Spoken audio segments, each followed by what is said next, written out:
Praise the lord. దేవుని పరిశుద్ధమైన నామమునకు మహిమ కలుగునగాక.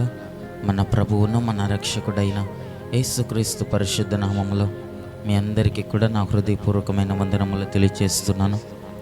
ప్రియులారా, దేవుని కృప గడిచిన దినములన్నీ కూడా మనలను భద్రపరచి కృపతో నింపి ఆయుష్కాలమునిచ్చి అనేకమైనటువంటి అపాయములు, కీడులు, శోధనల నుండి మనలను తప్పించుకుంటూ తన రెక్కల చాటున మనలను భద్రపరుస్తూ ఆయన అరచేతులలో మనలను చెక్కుకొని నేటి వరకు కృపను మనకు దూరం చేయకుండా మనలను కాపాడుతూ వస్తున్నారు. కాబట్టి ఆ దేవుని కృపకు, ఆ దేవుని కనికరమ కొరకై ఒకసారి దేవునికి స్తోత్రాలు చెల్లిద్దాం. స్తోత్రం, స్తోత్రం, స్తోత్రం, స్తోత్రం, స్తోత్రం, స్తోత్రం, స్తోత్రం.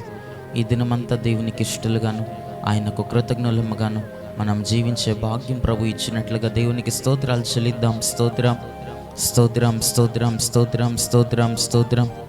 ఆమేన్. మంచిది. కొద్ది నిమిషాల్లో దేవుని వాక్యాన్ని మనం ధ్యానించుకుందాం. చూడండి, బైబిల్ గ్రంథంలో నుండి ఆయన వాక్యమును మనం ధ్యానించుకున్నట్టు కొరకు 2వ రాజుల గ్రంథంలో నుండి ఒక మాటను మనం చదువుకుందాం. 2వ రాజుల పుస్తకము, 2వ రాజుల గ్రంథము 6వ అధ్యాయము 16వ వచనాన్ని 17వ వచనాన్ని బైబిల్ గ్రంథంలో మనం చూసినప్పుడు, అతడు భయపడవద్దు, మన పక్షమున ఉన్నవారు వారికంటే అధికులై ఉన్నారని చెప్పి యెహోవా వీడు చూచినట్లు దయచేసి వీని కండ్లను తెరవమని ఎలీషా ప్రార్థన చేయగా యెహోవా ఆ పనివాని కండ్లను తెరవచేశాను గనుక వాడు ఎలీషా చుట్టూను పర్వతము అగ్ని గుర్రముల చేత రథముల చేతను నిండి ఉండుట చూచెను అని అక్కడ మనము చూస్తున్నాం. దైవనామానికి మహిమ కలుగునగాక. హల్లెలూయా.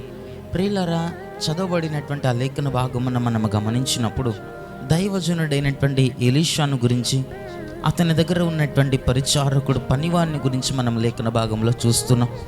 ఆ రోజుల్లో వారిని చంపుటకు, వారు రాత్రి కాలమందు నిద్రిస్తూ ఉన్నప్పుడు వారి స్థావరం, వారు ఎక్కడ ఉంటున్నారో తెలుసుకొని దేవుని ప్రజలైనటువంటి ఇశ్రాయేలీయులకు ఈ యొక్క దైవజనుడు సహాయపడుతున్నాడు కనుక శత్రువుల మీద ఎలాగున జయము పొందాలి, శత్రువుల మీద ఎలాగున విడుదల పొందాలి, శత్రువులను ఎలా యుద్ధములో ఓడించాలి, ఎలా జయించాలని ఈ విషయం అంతటినీ, ఈ యొక్క తెలివి అంతటిని ఇశ్రాయేలీయుల ప్రజలకు దైవజనుడు నేర్పిస్తూ ఉన్నాడని, ఈ దైవజనుడైనటువంటి ఎలీషాను చంపివేయుటకు రాత్రి కాలమందు శత్రువులందరూ కూడా వారు నివాసం చేస్తున్నటువంటి ఆ గృహమును చుట్టుముట్టి ఉన్నారు. రాత్రి కాలమందు వారు గృహమును చుట్టుముట్టి ఉండగా ఉదయ కాలమున అతని పనివాడు లేచి బయటకు వెళ్ళి చూచినప్పుడు ఆ శత్రువులందరినీ చూచి, ఆ శత్రువుల సమూహం అంతటిని చూచి, వారందరినీ చూచి అతడు దైవజనుడా, అయ్యో ఇప్పుడు మనం ఏమి చేయదుము, ఇప్పుడు మనం ఏమి చేయాలి, ఎలాగున్న ఈ యొక్క శోధనల నుండి మనం తప్పించుకోవాలి, ఎలాగున్న ఈ పోరాటముల నుండి మనము తప్పించబడాలి, ఎలాగున్న వీరి చేతుల నుండి ఎప్పుడు మనము తప్పించబడాలి, ఎలాగున మనము తప్పించుకొనగలమని ఆ దైవజనుడు, ఆ యొక్క పనివాడు దైవజనుడితో పలుకుతున్నాడు. దైవనామానికి మహిమ కలుగునగాక.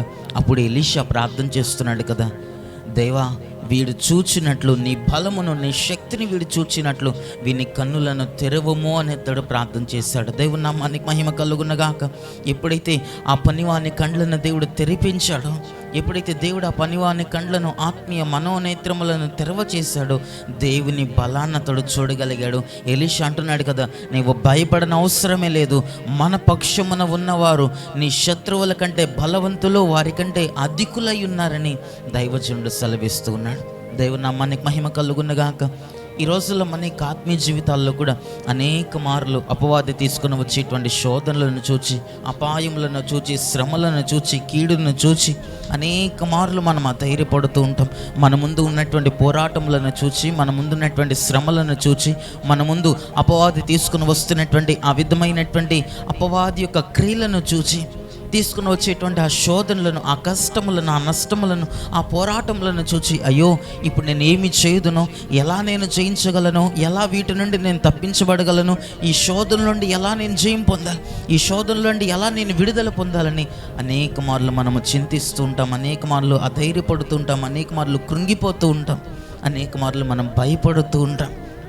కానీ దేవుని వాక్యంలో మనం చూస్తున్నాము కదా, మన ముందు నిలవబడినటువంటి శత్రువుల కంటే మన పక్షమున నిలవబడినటువంటి దేవుడు గొప్పవాడని మనము చూస్తున్నాము.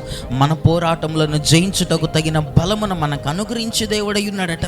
శోధనతో కూడా తప్పించుకున్న మార్గమును మనకు అనుగ్రహించినటువంటి దేవుడట. దైవనామానికి మహిమ కలుగునగాక. కనుక ఆ దైవజనుడు అంటున్నాడు కదా, నీవు భయపడవద్దు, నీ పక్షమున ఉన్నవారు, మన పక్షమున ఉన్నవారు నీ శత్రువుల కంటే బలవంతులు, నీ పోరాటము మీద నీకు జయమనివ్వగలిగిన వాడు కనుక నీ ఎదుట నీతో పోరాడుతున్న ఆ యుద్ధములో నీకు జయమనివ్వగలడు. నీ శత్రువులను అణచివేయుటకు శక్తి కలిగినటువంటి దేవుడై ఉన్నాడు కనుక నీవు భయపడనవసరం లేదని దైవజనుడు సెలవిస్తున్నాడు.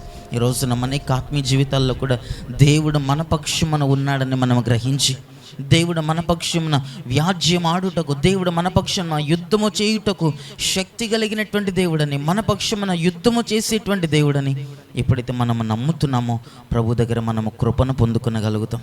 ప్రభు దగ్గర మనము కనికరమును పొందుకొనగలుగుతాం, వాత్సల్యమును పొందుకొనగలుగుతాం, అత్యధికమైనటువంటి కృపను మనం పొందుకొనగలుగుతాము, అత్యధికమైనటువంటి జయమును ప్రభు ద్వారా మనము చూడగలుగుతాం. ఆయన కృప మూలముగా ప్రభు మనకు జయమును ఇస్తాడట. మన శక్తి మూలముగా కాదు, మన బలము మూలముగా కాదు, కానీ ఆయన ఆత్మ మూలముగానే ఈ కార్యము జరుగును అని లేఖన భాగంలో సెలవిస్తున్నాయి. దేవునామానికి మహిమ కలుగునగాక.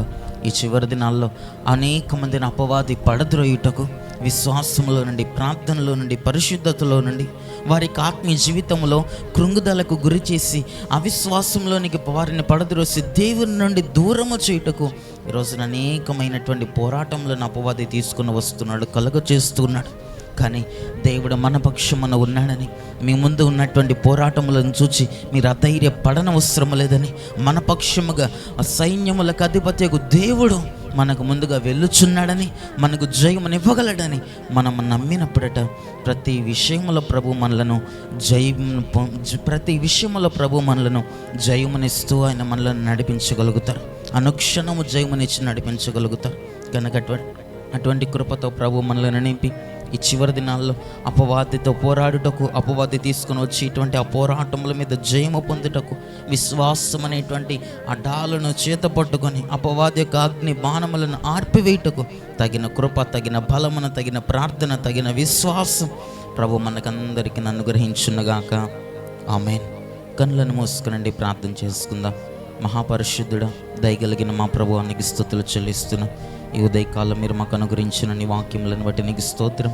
పరిశుద్ధుడా, మా పక్షమున నీవు ఉన్నావని, మా ముందు ఉన్నటువంటి పోరాటముల కంటే నీవు బలవంతుడవని, మా ముందు మాతో పోరాడుతున్నటువంటి అపవాది యొక్క క్రియల కంటే నీవు శక్తి కలిగినటువంటి దేవుడవని, అపవాది యొక్క తలను చితకద్రొక్కి ఉన్నావని, నీ కల్వారి సిలువలో అపవాది బలమంతటిని మీరు నిర్మూలన చేస్తున్నారని మేము విశ్వసించి, మేము నమ్మి పోరాటములను చూచి అధైర్యపడక, శ్రమలను చూచి అధైర్యపడక, నీ యందు విశ్వాసం ఉంచి నీ కొరకు మేము జీవించినట్లుగా మాకు సహాయం అనుగ్రహించండి.